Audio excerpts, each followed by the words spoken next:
The Pet Milk Program with Fibber McGee and Molly.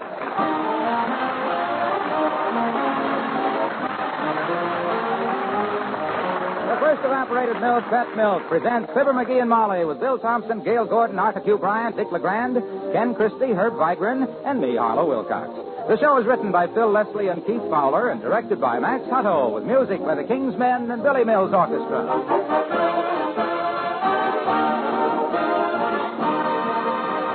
When your husband or one of the youngsters does the food shopping and milk is on the list, be sure they understand that when you say milk, you mean pet, evaporated milk. There's a difference, as you know. There's a difference, a delicious difference, in the foods you cook with pet milk. A delicious difference in coffee, too, when you use pet milk instead of cream. And when you use pet milk in babies' bottles, what a wonderful difference that can make in sturdy, happy growth. Yes, pet milk can even make a difference in your food bill because it costs less generally than ordinary bottled milk or any other form of whole milk. And think what you get when you get pet. Good, sweet country milk concentrated to double richness by evaporation. That's why we say when someone else does your food shopping for you, be sure they know that when you say milk, you mean pet evaporated milk.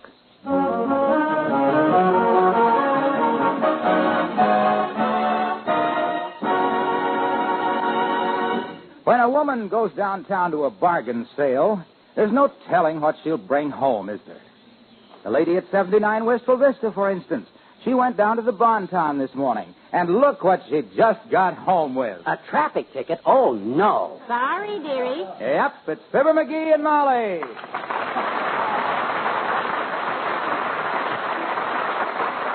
Oh. Gee whiz, Molly, another ticket. How could this happen, kiddo? It wasn't so difficult. Yeah, but my gosh, do you know how many traffic tickets we already got this year? 3. Mm-hmm. Do you know who was driving when we got them? Me, so let's talk about yours. How'd you get it? Well, very simple. Yeah? I just parked in a 1-hour zone at 14th and Oak. Yeah? Left the car there an hour and 10 minutes, and when I came out, the policeman was waiting for me. How much? $5, the man said. Oh. I'll go down this afternoon and pay it. Oh, no, you won't. 10 minutes overtime and them low-browed highbinders want to soak you $5? By George, it's time some outraged citizen fought this sort of thing, and I'm just the sort of an outraged enough to get out and fight at citizens. Now, wait a minute, dearie. Let's not start any We'll trouble. go to traffic court this afternoon. I'll be your lawyer. I'll plead your case. I'll handle the case myself. I'll pay the $5. You just leave it to me, kiddo. I'll tie that courtroom in knots. Look, McGee, you're not a lawyer. You don't know anything Don't about... you worry. I go to the movies. I know how a lawyer operates. All a lawyer has to do is keep saying, I object. So do I. The more he objects, the better lawyer he is. And I guarantee you I'll be the most objectionable lawyer that ever walked into that courtroom. I'll pound the table. Come in. Oh, it's the old-timer, McGee. Hello there, kid. Well, hi, old-timer. What's new? Molly got a parking ticket downtown this morning, and I claim it's a bum rap. I happen to know a little law myself, and I'm going to fight the case for her. Well, the law's a fine thing, Johnny. Betcha. Especially for lawyers. Yeah, right. Papa was interested in it, you know. Oh? He studied law for quite a spell, kid. Oh, went to law school, did he? Nope. Papa got into a little election trouble, daughter. That's so. They caught him smuggling coonskin caps into the Taft headquarters.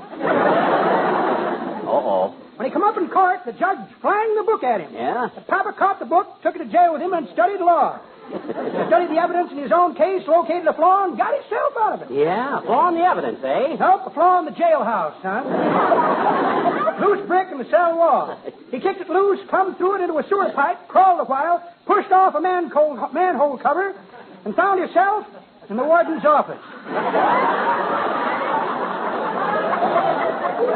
Oh, heavenly days. It must have been quite a surprise to him. Yep, surprised the warden, too, daughter. Yeah?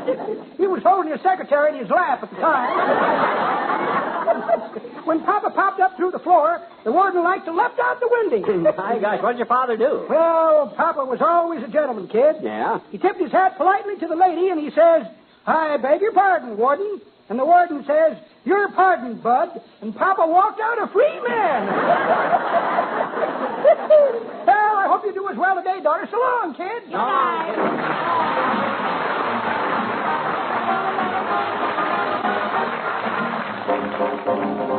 Billy Mills in the orchestra and Blue Tango.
Boy, oh boy, I got the wheels of justice rolling now, Tootsie. The case of the people versus Molly McGee is really shaping up. The people? Yep. You mean I've got them all against me now? No. What have you done now? No. That's just a legal term. Don't worry about it. I've been plenty busy, though. First, I went down to City Hall and got the case set for 3 o'clock. Then I stopped at 14th and Oak and took a whole roll of pictures at the scene of the crime. And then Pictures? For what? to show the jury.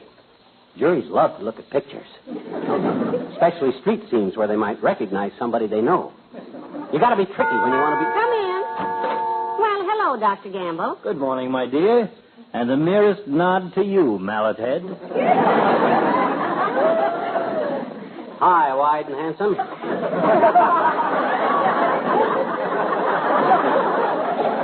You're looking fit as a fiddle today.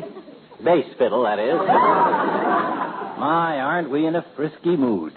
Been feeding the little fellow red meat, Molly? No, Doctor. He's all steamed up about going to court this afternoon. Oh? I got a traffic ticket. Yeah. Would you like to come along and give me moral support, Doctor? Well, I believe not, my dear. My last experience in traffic court was a most unhappy one. You got a ticket? No, I was called to testify as a medical expert. Oh. In the case of Brown versus Jones, two gentlemen who had a collision. Wow. Both men admitted they'd had a glass of wine before the accident, so Brown claimed Jones was tighter than a 32 girdle on a 44 lady. And Jones claimed Brown was higher than a flying saucer. Well, what were you supposed to do? Decide who was intoxicated. Oh? Brown's lawyer said he'd been drinking sherry and gave me a glass of it to prove there could be no ill effects. Then Jones's lawyer claimed that Brown had really been drinking Sauterne and gave me a glass of that. Sounds like nice work. Then Jones's lawyer gave me a glass of claret, which he said Jones had been drinking. But after I disposed of it, Brown's lawyer objected. Oh? He said Jones had actually had muscatel, so I tried that. My, you were busy. At that point, the judge asked me to reach a decision and name the guilty party. I sat up very straight, and in a loud, clear voice, I announced a name. Which name? Sweet Adeline. I understand I sang 2 full choruses before court was adjourned. So long.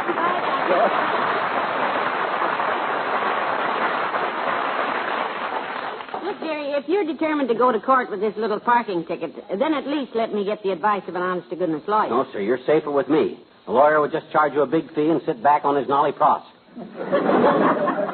You don't seem to have a very high opinion of lawyers. No, and I got a good reason for it, too. Did I ever tell you about the time my cousin Henry hired a lawyer named Root to write a writ? No. I don't believe you did. Well, you just sit tight, Tootsie, and you'll hear all about it.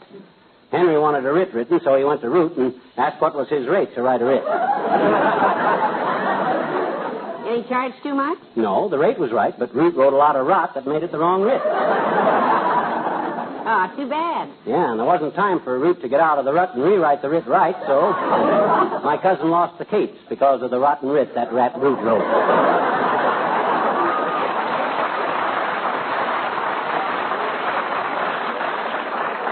Well, that's just one example, McGee. I'm sure most lawyers... Hello, Molly. Hi, pal. Hello, Mr. Wilcox. Hi, Junior. Say, I hear you got a parking ticket downtown this morning, Molly. did. Anything I can do to help? Thanks, Mr. Wilcox, but I'm beyond help.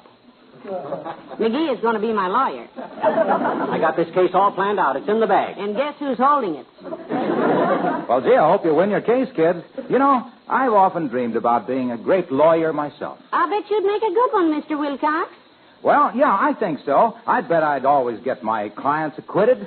Everybody says I speak very convincingly. I think they mean constantly, Junior. I never heard anybody. I'd face the jury and I'd say, ladies and gentlemen of the jury, all that my client asks is another chance. You too. If I had another chance, I'd lock the front door. Don't send this man to prison, I'd say. Send him back to his home. Send him back to his wife and big ones. Don't you mean little ones? No, I mean big ones. Those big, tall cans of pet milk. With the fabulous recipes printed on the labels. Those exciting, mouth-watering favorite family dishes made with pet milk from the recipes on the labels. Well, the eyes of the jury fill with tears. Embarrassed for you, are they, Hilo? They fill with tears as they realize how cruel it would be to separate a man from those wonderful husband-tested recipes. Oh, yes. Picture my client locked in a cell, I say, away from all that he holds dear, away from the happiness that comes only from those nourishing, doubly delicious dishes his wife prepares with pet evaporated milk. A hush comes over the courtroom. A pall is cast over the scene. Mm-hmm. Then Paul gets up and casts you out the window. I plead, send this man home, I say, and he'll go straight. He'll make good. Yes, he'll go straight home and make good meals even better by using pet milk recipes. It's time for the verdict. The jury leaves the courtroom. I left right after their eyes filled with tears. They come back almost at once, and the foreman says, not guilty. I've won. My client is free to go. The door is open. So's the one behind you. Right. Goodbye.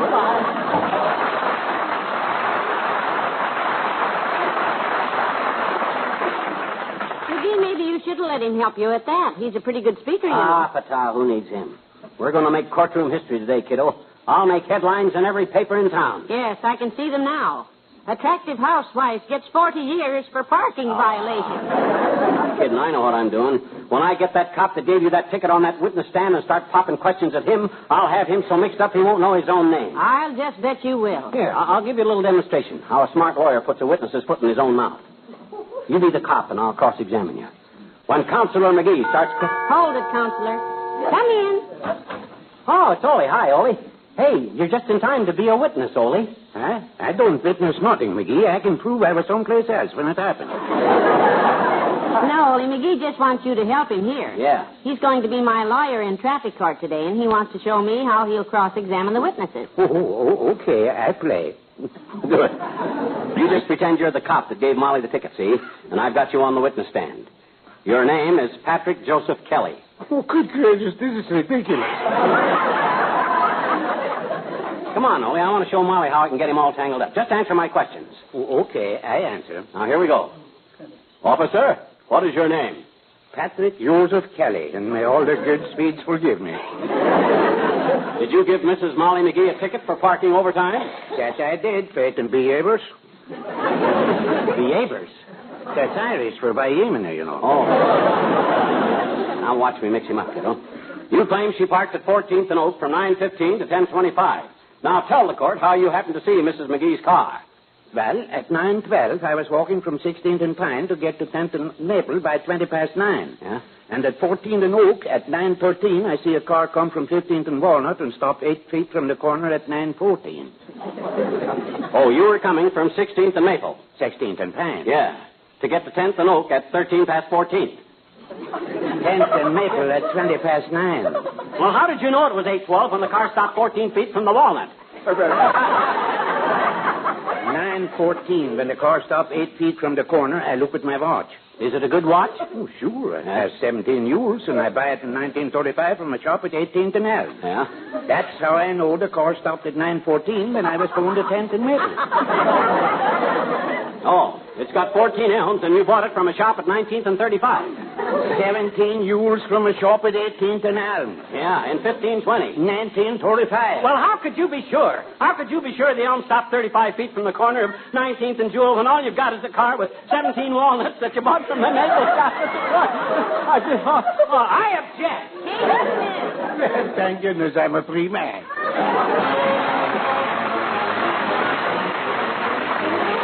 King's Men and A round the corner beneath the berry tree.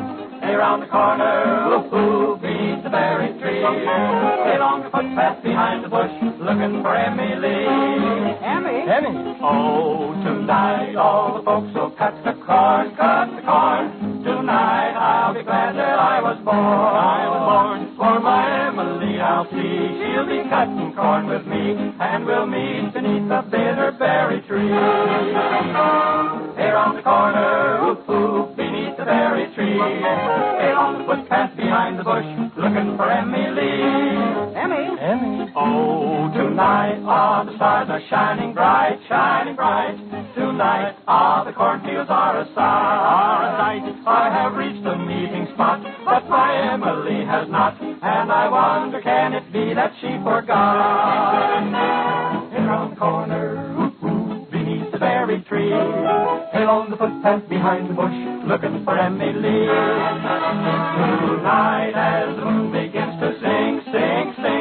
Tonight there are footsteps which I think will at last bring her to me, my beloved Emily. But I don't see why so late she has to be. Here on the corner, whoop-hoo, beneath the berry tree. Here on the footpath behind the bush, looking for Emily.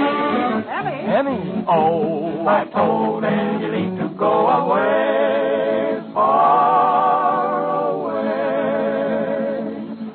But now I am sad she didn't stay. And tomorrow night if she comes looking round for me, I'll be sitting neath the bitter berry tree. Here on the corner, whoop-hoo, beneath the berry tree. Hey, along the footpath behind the bush, looking for Emily.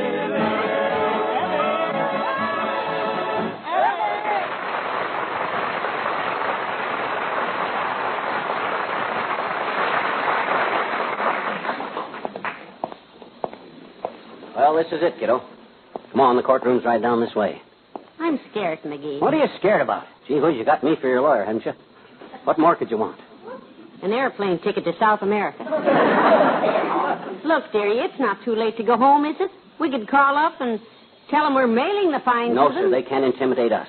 Speak for yourself. I'm intimidated half to death. We got our rights, Molly. According to the Constitution of the United States, every criminal is entitled to a fair trial. And you're just as good as any other criminal. Well, thank you, Patrick Henry. Wait till that judge sees my courtroom technique. I'll dazzle him. I'll fracture him. Come on inside. There's Mayor Latrivia sitting back there, see? I asked him to come in as a character witness because we may need Mrs. Molly McGee. Is Mrs. McGee in the courtroom? Oh, dear, we barely made it. Here she is. I mean, I'm her, sir. Yeah, Mrs. McGee is us, Bud. You the judge? No, I'm the bailiff, mister. Oh. That's Judge Blake sitting on the bench. Bench. Looks like a swivel chair. In court, Molly, they call a chair a bench because a judge's seat is too wide to get to the... Order, please. Order in the court. Take the stand, Mrs. McGee. Yes, Judge. Now then, Mrs. McGee, you're charged with parking over the legal limit at 14th and Oak this morning. Guilty or not guilty? Guilty. I object. That question is immature and irrelevant. On account of because she's liable to incriminate herself. Now, just a minute here. Who is this man, bailiff? He's my... I'll tell him, Molly. I'm the man that he represents, this poor innocent little girl. Counselor McGee. Are you a practicing attorney, Mr. McGee? I'm all through practicing. I'm working at it now. I see. Well, let's get on with the case. Is the arresting officer in court? Right here, Your Honor. Good. Just tell us in your own words about this arrest, officer. Yeah, let's hear your version of it.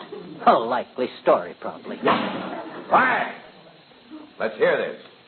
Well, Your Honor, I was riding my beat, maintaining law and order, and writing out parking tickets. While they held up the bank. While they held up... They did not! Nobody holds up any banks on my beat.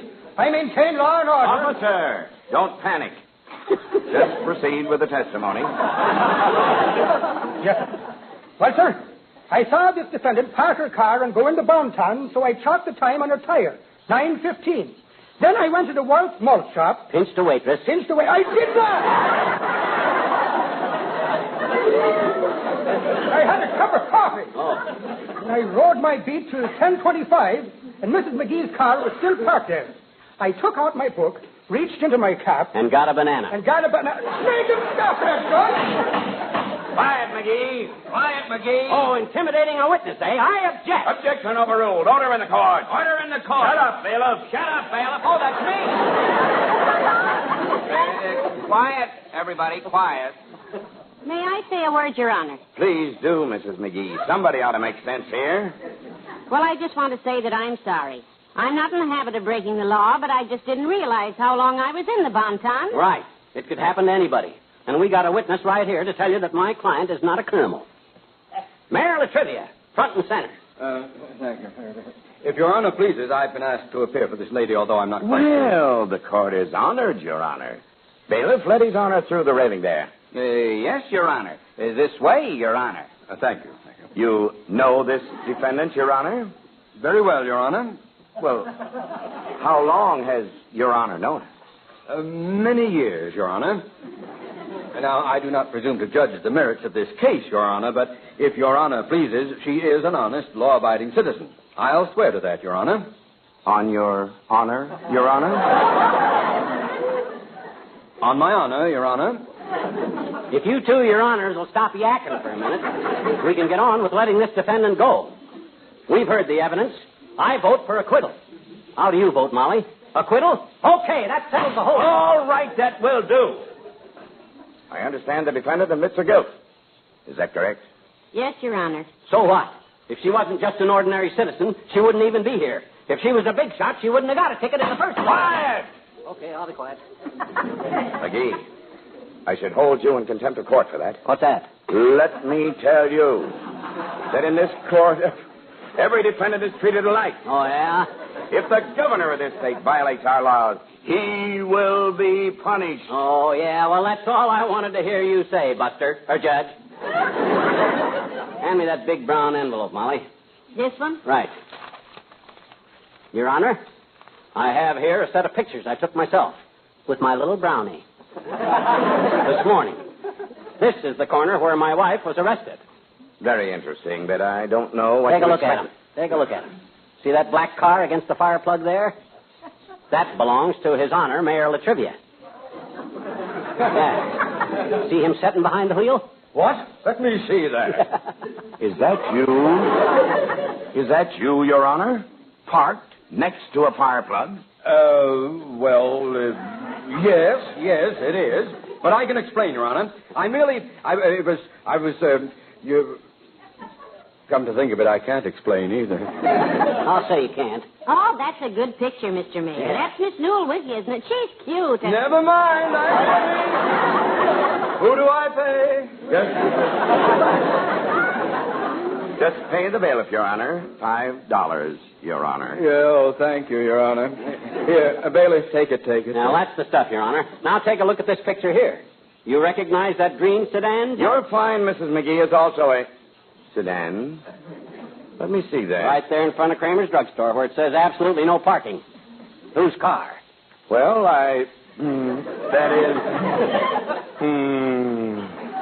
bailiff, take this $10. Mark Mrs. McGee's fine paid and mine, too. That's my car, McGee. And that's my point, Judge. That's my hero, boys, Counselor McGee.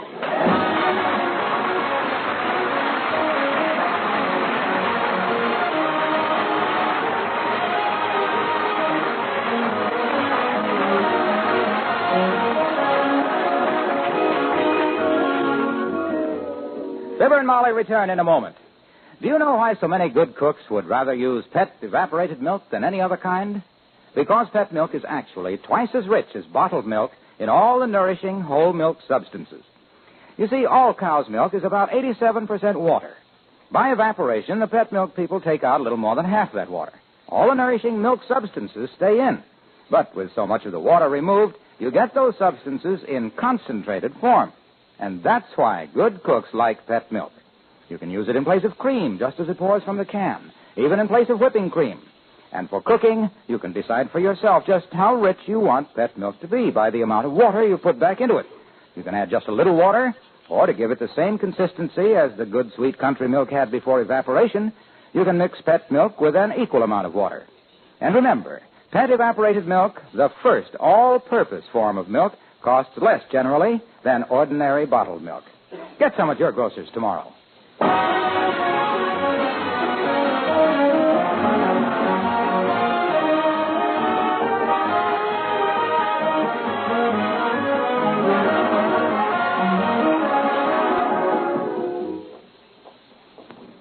Wasn't that judge nice, McGee? Yep.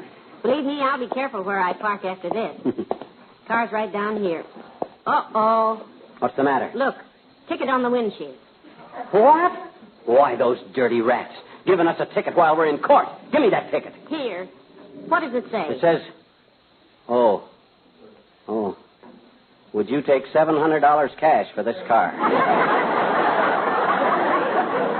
See Smiling Joe, the friendly pirate, at 14th and... Oh, good night. Good night, all.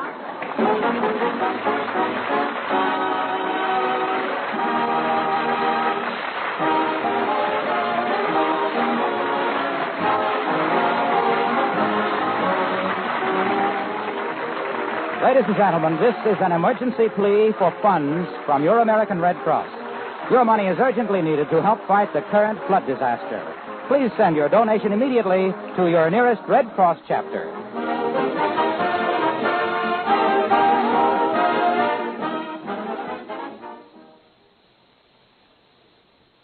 When a young married couple decides not to let a baby make a difference in their way of life, it can develop into a kind of comedy of errors, as you'll hear in the story of the week on Pet Milk's Mary Lee Taylor program next Saturday morning. Right after the story comes Mary Lee Taylor's recipe of the week for Spanish fruit cream, a nourishing pet milk dessert that's easy to make and good for every member of the family. Don't miss the big double feature Mary Lee Taylor program next Saturday morning on NBC.